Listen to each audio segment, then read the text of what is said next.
খায়া সারাদিন তোর খাওয়ার লাগে? কোনো সারাদিনই খাই, দিনে তো একটিও দিন না। সারাদিন খাস না কি হরস? এই বেলে তুকলা ভাত খাইছস, এত তোরা পানি খাইছস, এগুলো আয় করতে? এগুলো হয়তো না, এগুলো হয়তো না, আমি দনে খাউন খায়াম। আরে টিয়া নাই, যা বিতে যা। খাউন খায়াম টিয়া না দিলেন, বিদেশ দিয়ে বেটারা কি পাঠাইছে ওগুলো সব ইচ্ছা খায়ের বা।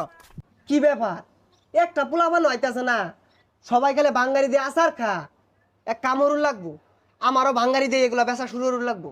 টিয়া দিত না, না দিল, এগুলো সব ভাঙ্গারিগুলোতে দিয়া আসাল খেয়ার বাম যাই। এই সর্বনাশ, রাসেলের পোলা না এটা? হ, কই যাচ্ছে এগুলো লয়া? বাঙালি বেটা লুনো যাই, বেচা কোটকোটি খায়াম। সর্বনাশ, একটা গোল্ডেন বাটন আর দুইটা সিলভার প্লে বাটন বাইল মেরা বেচায় দিই। দাই আমি তাত্তালি দাই কোটকোটি খায়াম। হ হ গেন্দা, তাড়াতাড়ি যাও, আঙ্গুর গেন্দাও না সমানে বেছে, যাও যাও যাও। এই বাঙ্গারির বিনিময়ে জালমুড়িও দেই, ফুচকাও দেই, চানাচুরও দেই, আচারও দেই। এ গেন্দার আয়